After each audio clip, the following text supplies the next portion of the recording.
عشق کی پٹی۔ تابندہ بڑی خوبصورت عورت تھی، لیکن کبھی کبھی خوبصورتی بھی بدنصیبی بن جاتی ہے۔ وہ میرے ساتھ بطور فضائی میزبان بھرتی ہوئی تھی۔ شروع میں سادہ سی تھی، رفتہ رفتہ اس سادگی میں نکھار آتا گیا۔ اس نے ایک متوسط گھرانے میں آنکھ کھولی۔ والد سرکاری ملازم تھے۔ انہوں نے جوں توں بچوں کی پرورش کی۔ جب تابندہ نے بی اے کیا تو والد کا انتقال ہو گیا۔ یہ 4 بہنیں تھیں اور کوئی بھائی نہیں تھا، لہذا کنبے کی تمام ذمہ داری تابندہ پر آ پڑی۔ کافی پریشانی کے دن تھے۔ چھوٹی بہنیں پڑھ رہی تھیں۔ اس نے ملازمت کے لیے بھاگ دوڑ شروع کر دی۔ سال بھر کوشش اور تلاش بسیار کے بعد وہ ایئر ہوسٹس بن گئی۔ تنخواہ اچھی تھی، گھر میں روپیہ آیا تو سکون آ گیا۔ چھوٹی بہنوں نے پھر سے اسکول جانا شروع کر دیا۔ سہولت سے وہ 2 وقت کی روٹی بھی میسر آنے لگی۔ ماں کو 3 بیٹیوں کی فکر تھی کہ کسی طرح سے پڑھ لکھ جائیں۔ اس فکر میں وہ یہ بھول گئیں کہ ان کی بڑی بیٹی کی بھی کچھ ارمان ہیں۔ تابندہ جب بھی تھکی ہوئی ڈیوٹی سے گھر آتی، ماں چھوٹی بہنوں کے مسائل کھول کر بیٹھ جاتی۔ وہ یہ نہ سوچتی کہ یہ ملازمت کتنی کٹھن ہوتی ہے اور تھکی ہوئی اس بیٹی کو بھی ذہنی سکون اور آرام کی ضرورت ہوگی۔ تابندہ نے 5 سال مسلسل محنت کی۔ اس دوران جو روپیہ اکٹھا ہوا، اس سے ایک گھر بن سکا اور فرخندہ کی شادی ہو گئی۔ اب تیسرے نمبر والی بہن کی باری تھی۔ وہ کالج میں پڑھ رہی تھی اور یہ کالج کو ایجوکیشن تھا۔ اس بہن کا نام فائزہ تھا اور یہ کافی خوبصورت تھی۔ جب کبھی میں تابندہ کے گھر جاتی، یہ لڑکی عموماً نہ ہوتی۔ کالج سے کافی لیٹ گھر پہنچتی تھی۔ میں عموماً شام کو 6 بجے کے بعد آتی تھی۔ ایک بار میں نے دیکھا کوئی لڑکا اس کو گیٹ پر چھوڑنے آیا تو میں نے پوچھا، فائزہ یہ کون ہے اور کس کی گاڑی سے تم اتری ہو؟ کہنے لگی، میرا کلاس فیلو ہے اور ہمارے کالج میں فنکشن تھا، اس لیے میں اس کے ساتھ آئی ہوں۔ مجھ کو فائزہ پر شک تھا کیونکہ اس کی سج دھج دیکھنے والی ہوتی تھی۔ ایک دن میں اپنی سہیلی کے ساتھ شہر کے ایک مہنگے ریسٹورنٹ میں گئی تو سامنے والی ٹیبل پر فائزہ کو دیکھا۔ وہ اسی لڑکے کے ساتھ آئی ہوئی تھی۔ میں نے سوچا کہ اس کی بہن بیچاری ان کے لیے محنت کر رہی ہے۔ اس نے شادی بھی اسی وجہ سے نہیں کی کہ چھوٹی بہنوں کی شادیاں ہو جائیں، اور اس بہن کو دیکھو کیا مزے سے زندگی سے لطف اندوز ہو رہی ہے۔ ایک دن تابندہ بہت اداس تھی۔ میں نے پوچھا کیا ہوا ہے؟ کہنے لگی، فائزہ کی فکر ہے، اس کی دوستی ایک غلط قسم کے لڑکے سے ہو گئی ہے۔ اب میں اس کو نبیل سے ملنے سے روکتی ہوں تو میرے سامنے بولنے لگتی ہے، بدتمیزی کرنے لگی ہے۔ سمینا، میں بڑی پریشان ہوں، کیا کروں؟ میں نے اس کے چہرے کو غصے سے دیکھتے ہوئے کہا، تابندہ تم کو اپنی بہنوں کی بڑی فکر ہے، کیا تم نے خود اپنے چہرے کو غور سے دیکھا ہے؟ اس پر روز غاز کی ایک تہ چڑھتی ہے، ایک اترتی ہے۔ آخر ایک دن ایسا آ جائے گا جب یہ نقوش عمر کی چغلی کھانے لگیں گے۔ اس وقت کوئی تمہارا ہاتھ تھامنے کو تیار نہ ہوگا، تب تم کیا کرو گی؟ جب دیکھی جائے گی، آخر کوئی تو اللہ کا بندہ ہوگا جو مجھ کو بیوی بنا لے گا، جو میرے مقدر میں لکھا ہوگا مل جائے گا۔ میں نے کہا، اور جو رشتہ اب تمہیں مل رہا ہے اس پر غور کیوں نہیں کرتی؟ وہ اچھے آدمی ہیں، خوبصورت اور سمارٹ ہیں، اچھے عہدہ ہے، اچھی تنخواہ ہے، آخر کمی کیا ہے؟ مسعود صاحب میں وہ ہمارے ادارے میں افسر تھے اور تابندہ کو دیوانگی کی حد تک پسند کرتے تھے، مگر تابندہ ابھی شادی نہیں کرنا چاہتی تھی۔ 2 چھوٹی بہنوں اور ماں کی ذمہ داری کو آخر تک نبھانا چاہتی تھی۔ وہ کہتی تھی، اگر میں شادی کر لوں گی تو ان 3 افراد کا کیا ہوگا؟ وہ بھی شاید صحیح کہتی تھی، شادی کے بعد بھی ان کو سپورٹ کر سکتی ہو، ایسا ممکن نہ رہے گا۔ جس سے شادی کروں گی اس کے بھی تو کچھ تحفظات ہوں گے۔ اگر اس نے کہہ دیا کہ نوکری چھوڑ دو یا اس کو میرا کنبے کو سپورٹ کرنا برا لگا تب؟ مگر مسعود صاحب ایسے نہیں ہیں، ایک بیوی پہلے چھوڑ چکے ہیں، کیوں؟ یہ بھی تو سوچنا چاہیے۔ ارے بھائی، تم تو بس پار کی کھال نکالتی رہتی ہو، کل کیا ہوگا کون جانے۔ آج تو زندگی کو سکھ سے جی لو۔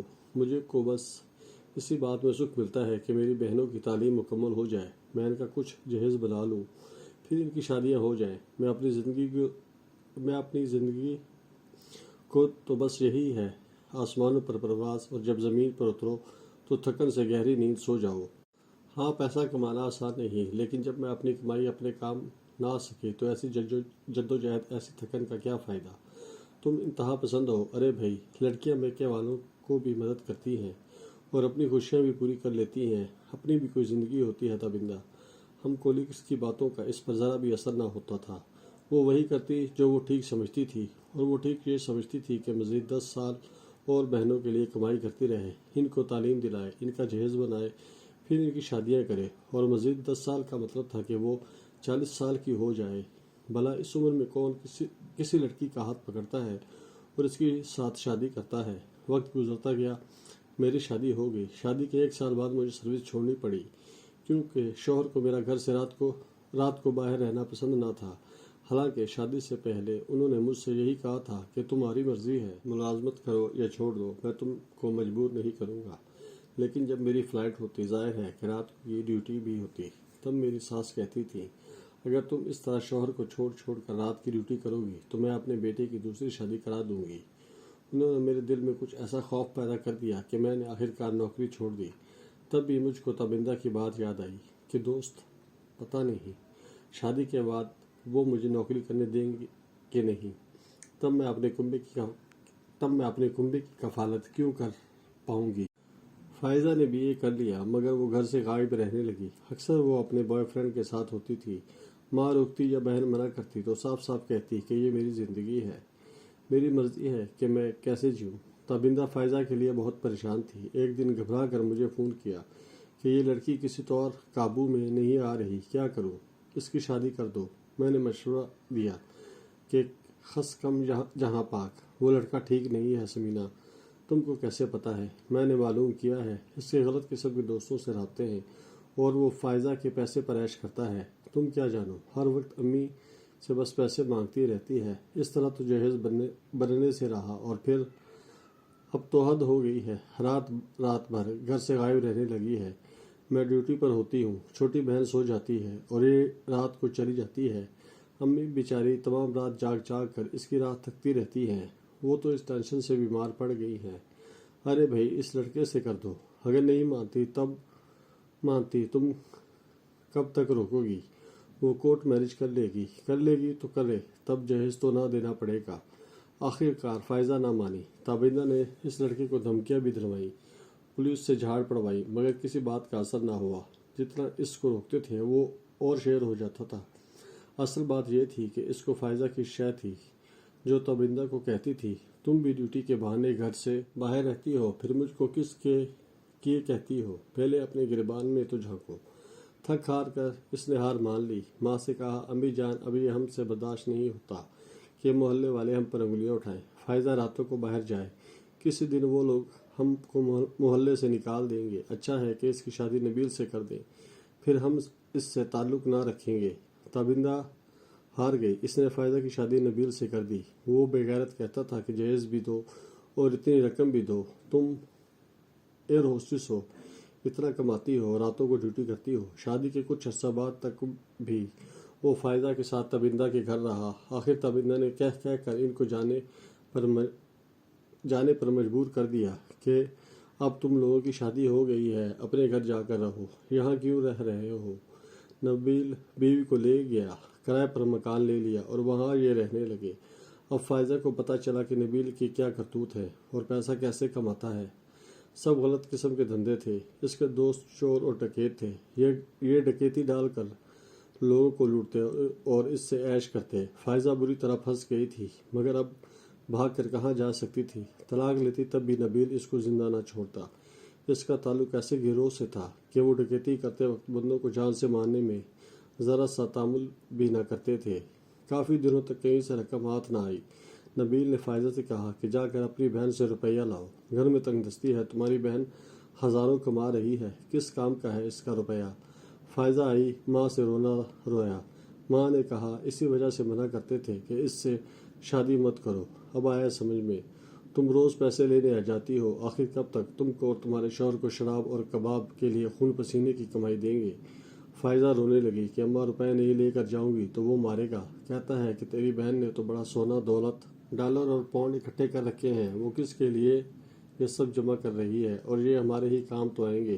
ماں مجبوراً اس کو روپے دے دیتی تھی، لیکن اس بار تابندہ نے سختی سے منع کر دیا کہ اب رقم نہیں ملے گی، اس سے کہو کہ خود کمائے، میں نے ابھی چھوٹی بہن کی زندگی بنانی ہے، پھر بوڑھی ماں ہے، اس کے لیے بھی کچھ رکھنا ہے کہ نہیں۔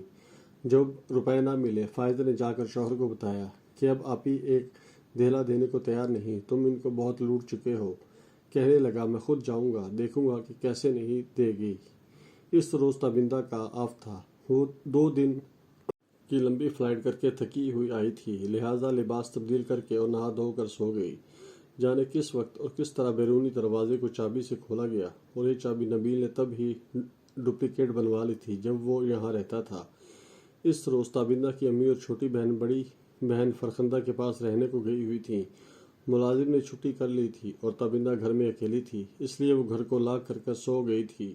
نبیل نے چابی سے دروازہ کھولا اور اندر آ گیا۔ اس کے ساتھ 4 افراد تھے، ان سب نے منہ کپڑے سے لپیٹے ہوئے تھے۔ نبیل نیچے ٹھہر گیا اور یہ لوگ گھر کا قیمتی سامان، نقدی اور روپیہ لینے تابندہ کے بیڈ روم میں پہنچ گئے۔ وہ چیخ مار کر اٹھ بیٹھی۔ تب ان ڈاکوؤں نے خنجر اس کی گردن پر رکھ کر اس کو خاموش ہو جانے کی تلقین کی اور کہا کہ جو کچھ تمہارے پاس ہے سارا مال ادھر رکھ دو ورنہ جان سے جاؤ گی۔ تابندہ نے سب کچھ بتا دیا کہ فلاں جگہ چابیاں رکھی ہیں اور روپیہ نقدی جو گھر میں تھا سب حوالے کیا۔ انہوں نے اس کی قیمتی اشیاء زیور کے علاوہ موبائل فون تک اٹھا لیے، اور جب وہ گھر سے جانے لگے تابندہ نے ہمت کی اور اپنے کمرے سے نکل کر نیچے ہال میں جھانکا جہاں یہ ڈکیت کھڑے تھے۔ اچانک اس کی نظر نبیل پر پڑی اور وہ ہکا بکا رہ گئی۔ تبھی نبیل دوڑا اور اپنے ساتھیوں کو پیچھے آنے کا اشارہ کیا۔